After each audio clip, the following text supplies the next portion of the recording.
네, 재벌가 사람들 또 연예인에 이어서 일반인까지 최근에 마약 관련 범죄가 그야말로 본물 터지듯 이어지고 있습니다. 네, 우리 사회에 번지고 있는 마약 범죄 실태와 대책 살펴보도록 하겠습니다. 손정혜 변호사 나왔습니다. 안녕하십니까? 네, 안녕하십니까? 안녕하세요. 자, 변호사님, 본격적으로 좀 여쭤보기 전에 궁금한 게 최근 들어 이렇게 마약 관련 뉴스가 좀 쏟아지고 있지 않습니까? 최근 들어 뭐 재벌가나 연예인들 때문에 좀 부각이 된 건가요? 아니면 평소에도 이 정도 사건이 있었던 겁니까? 법조계에서는 굉장히 심각성을 가지고 있었습니다. 과거에 마약 청정국 지위를 잃은 지는 뭐 이미 수년 전이고요. 네. 일단은 인터넷으로 사기 쉽게 접근하기 쉽게 이제 많은 사람들이 대량으로 구매하는 것도 문제이지만 그 범죄자들의 나이가 어려지고 있고요. 더군다나 일반 주부라든가 예전에 범죄의 전력이 없었던 사람들이 마약을 너무 손쉽게 접하고 있고 심지어는 마약인지 모르고 마약을 접했다가 마약 상습범으로 전락하는 경우들도 많아서 사회적 경각심이 너무 떨어졌다. 그리고 처벌의 실효성도 너무 낮아지고 있다. 너무나 손쉽게 마약을 구해서 하고 그에 대한 처벌이나 이런 것들도 실제적으로 강력하게 이루어지지 않다 보니까 네. 우리 사회에 이대로 방치하다가는 큰 사회 문제가 될 것이라는 것은 많이들 이야기하고 있고요. 일선의 판사들도 마약 사건, 형사 사건 건수 높아지고 있다고 이야기하고 있는 실정입니다. 네. 예, 아무래도 먼저 박유천 씨 이야기를 안 할 수가 없는데요. 박유천 씨 일단 간이 검사를 통해서는 음성 반응이 나왔는데 더 이상 어떤 방법은 없는 겁니까? 이 아닙니다. 마약 혐의에 대해서? 소변 검사 같은 간이 검사 같은 경우는 사실은 수일 내에 그 마약을 하지 않았다면 검출되지 않을 수 있다라는 겁니다. 특히 소변 검사 같은 경우는 항체, 항원 검사를 하는 것인데 네. 예를 들면 수개월 전에 했다라던가 이런 경우에는 음성 반응이 나올 수 있지만 현재 이제 국가수의 정밀 검사가 들어간 상황이기 때문에 그 결과도 봐야 되고요. 네. 모바일 검사 결과가 필수적이냐? 꼭 그렇지만 않습니다. 마약을 한 일시, 장소, 그에 대한 구체적인 증거가 있다고 한다면 신체에 여러 가지 혈액 반응이나 모발 반응이 없다고 하더라도 유죄 판결이 나오는 경우도 있기 때문에 모발 검사에 너무 집착해서 이게 음성이라고 해서 무죄다 이렇게 말씀드리긴 어렵습니다. 그런 뭐 신체 관련된 검사들 너무 집착할 필요는 없다. 예, 그리고 지금 네. 투약 부분에 대해서 집중적으로 이루어지고 있는 것인데 CCTV 영상으로는 네. 돈을 입금을 하고 그리고 그것을 받아서 전달하는 부분까지는 부인하고 있지 않아 보입니다. 다만 뭐 황하나 씨가 돈을 보내라고 네. 했다, 잘 몰랐다 이런 취지의 변명은 하고 있는데 우리 마약 범죄는 먹는 것, 이 투약하는 것만 처벌하지 않습니다. 운반하고 단순 소지, 먹지 않아도 단순 소지하는 것만으로도 사회적인 위험성이 크기 때문에 이걸 처벌하고 있어서 박유천 씨의 어떤 법정형이라든가 어떤 제명으로 처벌받을지는 조금 더 조사가 돼야 되지만 이 소변 1차 반응에서 음성이 나왔다고 해서 무혐의 가능성이 높다 이렇게 보기는 어렵습니다. 잠깐만요. 그럼 CCTV 화면에 잡혔을 때 다시 한번 정리를 하면 말씀하신 것처럼 뭐 본인이 그런 이른바 던지기 수법으로 마약을 구매한 것 사실 여부 관계없이 만약에 운반하는 데 역할을 했다는 게 확인이 된다면 처벌 가능성도 있다. 네, 그것이 마약인 줄 알았다면 고의성이 인정이 되기 때문에 처벌받을 가능성이 있는데 현재 네. 박유천 씨 측 입장은 무엇인지 모르고 받았다라는 취지의 변명을 하고 있습니다. 네. 예, 앞서 얘기도 하셨지만 일반인들도 굉장히 요즘은 마약에 대해서 노출이 많이 되고 있는데 마약 유통은 어떻게 이루어지고 있는 겁니까? 우리나라가 그 국제 우편 그리고 우리가 택배 문화 이런 것들이 굉장히 활성화되어 있습니다. 요즘에는 인터넷 강국이라고 해서 인터넷 SNS를 통해서 비밀 익명 채팅방 SNS를 통해서 주문 의뢰하고 받고 특정 장소에 지정한 곳에 이 마약류를 두면 가져오는 수법으로 비대면 방식을 많이 택한다라고 보시면 될 것 같고요. 네. 사실은 마약 청정국이라는 그것을 벗어나고 나서 국제적으로도 문제가 되는 것이 우리나라가 예를 들면 옆 나라 중국, 일본에 비해서는 마약 처벌이 좀 약한 편에 속합니다.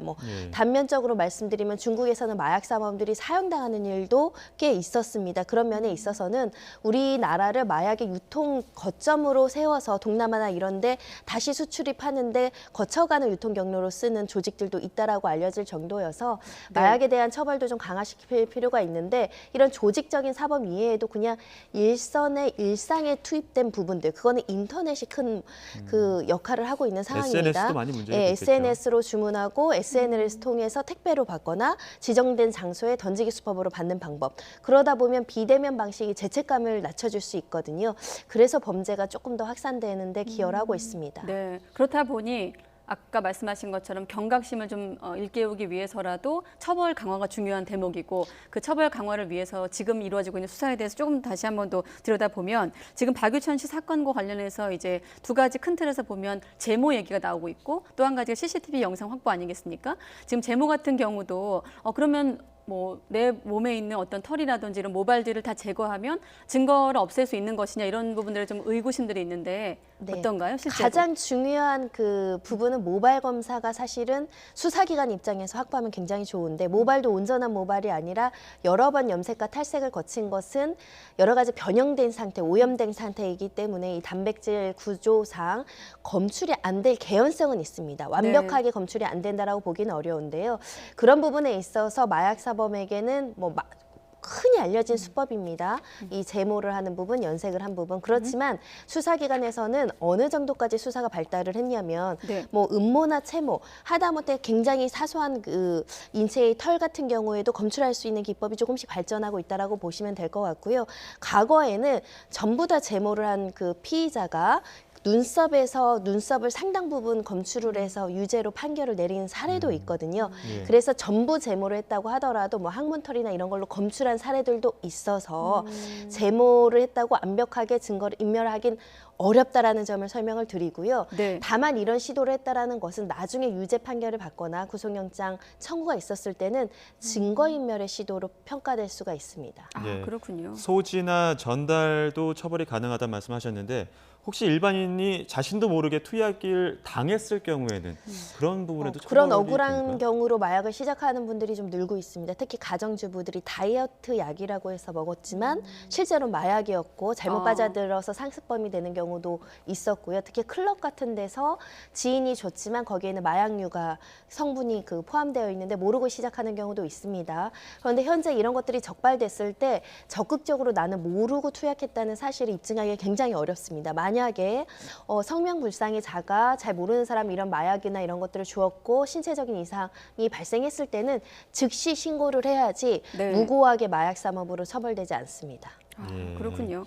자, 지금 마약 사건들이 여러 가지 갈래로 지금 진행되고 있는데 그 중에 하나가 이제 앞서 전해드린 버닝썬 관련한 마약 혐의입니다. 대표 이문호 씨 등에 대한 영장 실질 심사도 열리고 있는데 이 사건 같은 경우는 아무래도 좀 조직적인 유통 부분을 혐의를 확인하는 것이 관건이겠죠. 네, 그렇습니다. 처음에 구속영장 실질 청구를 했을 때 기각된 전례가 있었습니다. 그 당시에 이문호 대표 같은 경우는 일부 양성 반응이 나오기도 했고요. 네. 다만 수사기관에서 중점적으로 본 것은 마약을 유통했는지 여부였는데 그 당시 이문호 대표는 중국인들이 직접 가져온 마약을 투약했을 뿐 내가 주거나 유통한 바는 없다라고 변명을 했습니다. 예. 이번에 두 번째 구속영장 청구를 했을 때 그에 대한 증거를 수집했는지 여부에 따라서 영장의 어떤 기각이냐 발부냐 결과가 좀 달라질 가능성도 있고요. 현재로서 수사기관은 에나라는 MD, 에나가 조직적으로 마약을 유통했다라는 여러 가지 구체적인 정황은 확보하지 못한 것으로 알려지고 있는데 또 수사의 기밀이기 때문에 외부에 공표하지 않을 뿐 상당한 단서를 찾고 증거를 찾았을 개연성도 있습니다. 만약에 조직적인 유통 부분 혐의가 확인이 된다고 하면 좀 개인적으로도 좀 파장이 미칠까요? 그러니까 단순 소지, 단순 투약과 유통은 어마어마한 법정형의 차이가 있습니다. 왜냐하면 네. 개인적으로만 침해를 받는 게 아니라 사회 다른 사람들한테도 마약 사물을 만들 정도로 그렇습니다. 굉장히 큰 사회적 파장이 있기 때문에 이 부분은 양형에서도 실형이 불가피하다라고 설명드릴 정도이기 때문에 만약에 그 부분에 대한 증거가 확보가 됐다고 한다면 구속 수사는 불가피하다라고 보시면 되겠습니다. 네.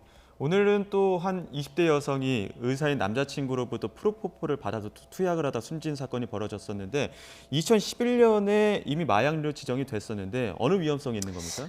프로포폴이 이제 알려진 바에는 우리 수면 내시경 할 때 수면 마취제로 많이 쓰고 있는데 결국 그 프로포폴 자체의 문제라기보다는 가오남용이 문제입니다. 이것이 한번 투약을 했을 때 이게 적응이 되면 더 많은 양이 투입이 된다라고 하는데 의료진의 관찰 없이 무호흡 상태로 빠질 수도 있다라는 거고요. 경우요 저혈압 상태라든가 갖가지 부작용을 야기할 수 있는데 그것이 사망에도 이르게 할 정도로 굉장히 심각한 부작용을 야기할 수 있다고 합니다. 그래서 가온함용을 방지하려면 의사의 처방, 적절한 치료 목적으로 써야 되는데 뭐 피로를 풀기 위해서 수면을 위해서 어떤 환각작용을 위해서 오남용하시는 분들이 많거든요. 네. 이게 모두 다 마약류 관리법 위반이기 때문에 의사의 처방 없이는 받아서도 안 되고 의료진이 지켜보는 데서 의료진의 처치 하에서만 가능하다라고 보시면 되겠습니다. 여기서 한 가지만 더 추가 질문 드리면 앞서 우리 그 송재인 기자가 단독 보도한 그 20대 여성 사망 사건 같은 경우 지금 보면 처방전 없이 의사 남자친구가 프로포폴을 제공했다라고 나오거든요.